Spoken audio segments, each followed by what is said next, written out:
Dear students, having discussed the individual demand for a commodity in the previous class, we now consider the market demand for a commodity. And remember this, price of a commodity is determined in the market, where there are numerous buyers of the commodity. So we have to consider the market demand for a commodity. And the market demand for commodity gives us alternative quantities of the commodity demanded at alternative prices by all the individuals in the market. So the market demand for a commodity depends on all the factors which determine the individual demands for a commodity plus the number of buyers in the market. Number of buyers in the market. And geometrically, market demand curve is obtained by horizontal summation of individual demand curves. Market demand curve is obtained by horizontal summation of individual demand curves on the assumption that quantity demanded of each commodity by each consumer is independent of quantity demanded of each commodity by each consumer. Quantity demanded is independent rather than dependent. The case of interdependence demand, network externalities, bandwagon effect, snob effect, Veblen effect, etc. will be considered later. For the time being, we assume that quantity demanded of each commodity by each consumer is independent of quantity demanded by other consumers. Now, in such a situation, market demand for a commodity is obtained by horizontal summation of individual demand functions. As an example, as we have derived in the previous class, quantity demanded of a commodity by an individual consumer is 8 minus Px. 8 minus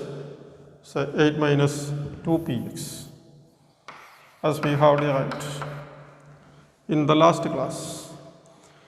Now suppose that there are a total of two individuals in the market for the commodity, then the market demand curve Q dx is equal to 2 into Q dx is equal to 2 into 8 minus 2Px is equal to 16 minus 4Px.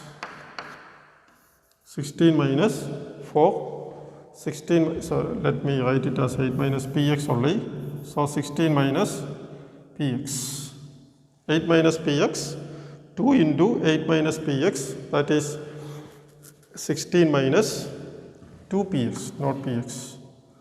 This is the market demand for the commodity, if we assume that there are only two individuals.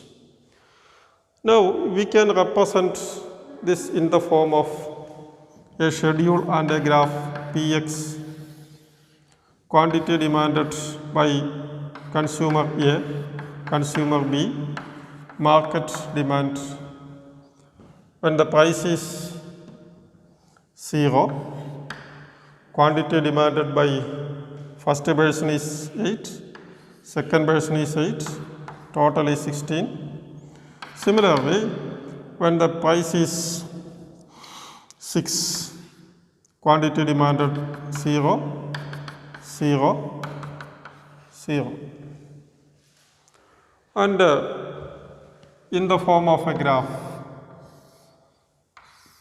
we can obtain the market demand by Px quantity of demanded by x, a, b and qdx 8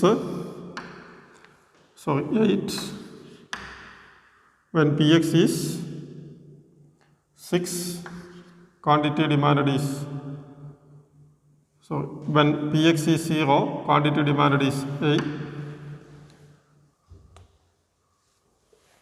8 to 8, again 8 to 8, then 8 to 16. This is how we derive individual demand. Now suppose that we assume here that both individuals are identical, so that the individual demand of both individuals are same. If we assume that there are 1000 identical individuals, then qdx is equal to 1000 into 8 minus px. If we assume that there are 1000 identical consumers in the market for the commodity, then qdx is equal to 1000 minus 8px is equal to 1000 into 8000 minus 1000 px. qdx market demand is equal to 8000 minus 1000 px.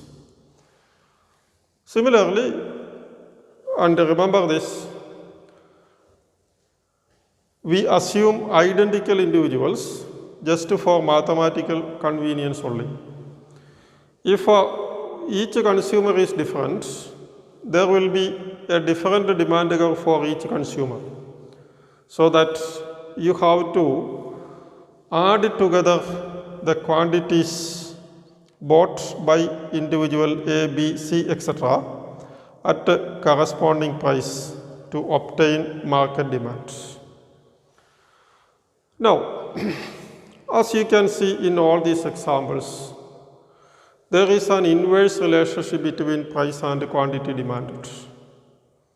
And this inverse relationship between price and quantity demanded is known as the law of demand. Law of demand. The inverse relationship between price and quantity demanded is known as the law of demand. So the negative slope of the demand curve is reflected in what is known as the law of demand. It's a very fundamental law in economics, the inverse relationship between price and quantity demanded. More will be demanded at a low price than at a higher price. As price increases, quantity demanded decreases and vice versa. Now, there is an inverse relationship between price and quantity demanded. Now, what are the reasons? Many reasons are suggested, and we will explain this in detail later. For the time being, one is the substitution effect. One is the substitution effect. What is substitution effect? When price of X falls, all else being constant, X becomes cheap compared to its substitutes, so that X is substituted for others. For example, if X is coffee, and when the price of coffee decreases, tea will be substituted for coffee, so that price of quantity demanded of coffee increases and that of tea decreases. A second one is the income effect. The income effect. It says that when the price of X decreases, it is possible to purchase the same quantity with less money, or the real income of the consumer increases. So naturally, he will purchase more. We will see all these in detail later. I am just mentioning these. The third one is new consumers. When the price of a commodity decreases, new consumers enter the market and quantity demand increases. The classic example is the case of mobile phones, computers. Initially it was very costly, only a few were able to purchase it. But now these instruments are cheap, so more consumers purchase it. And the last one is different uses of the commodity. You consider the case of electricity, can be used for many purposes, and if cost of electricity is very high, we will be very conservative in using it. But as the price of electricity decreases, we will use electricity for more household purposes, cooking, air conditioning, and many other alternative purposes. So quantity demanded will increase. We also suggest 3 exceptions to the law of demand. One is given goods. Given goods.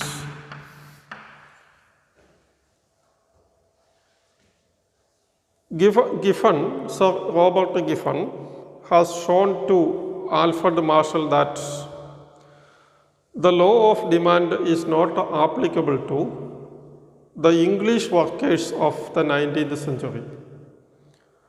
The law of demand is not applicable to the English workers of the 19th century. In the 19th century, English workers had 2 choices. One is bread, the other one is meat. Bread is very cheap, meat is very costly. So most of the income of the workers were used to purchase bread. When the price of bread decreased, quantity demanded of bread also decreased. The reason is that when the price of bread decreased, there was a substantial increase in the real income of the workers. So they used it to purchase more meat by reducing the consumption of bread.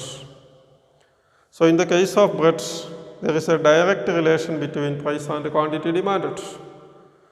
This is an exception to the law of demand, and it is known as the given good.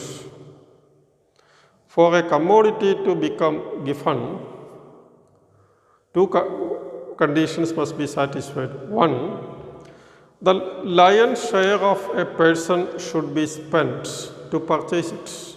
As in the case of English workers, a considerable share of his income was used to purchase it. Second, a superior alternative must exist. Then only he can switch over from the cheap bread to the superior meat. Otherwise, a commodity cannot be given. If you purchase a commodity, only occasionally, it cannot be a given good. We will see more about this later. The second exception is articles of distinction. Articles of distinction, known as Veblen effect. A term introduced by Veblen in his famous book,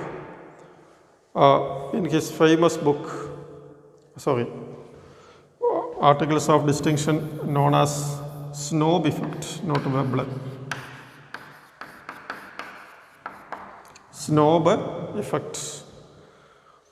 Let me give a definition to what it is. A situation where the demand for a certain good by an individual of higher income is inversely related to its demand by those of a lower income. That is, These are commodities with what is known as very high prices. These are commodities from which a person will obtain what is known as prestige, or a person purchases such commodities to become distinct from others, or it derives from his desire to own unusual, expensive or unique goods. And the demand for this by an individual of a higher income level is inversely related to its demand by it from a lower income person. If a lower income person purchases more of it, then its snob effect will vanish. And examples are art, designer clothing, sports cars, etc. In this case, the demand curve is upward sloping. A third one is Veblen goods. Veblen goods.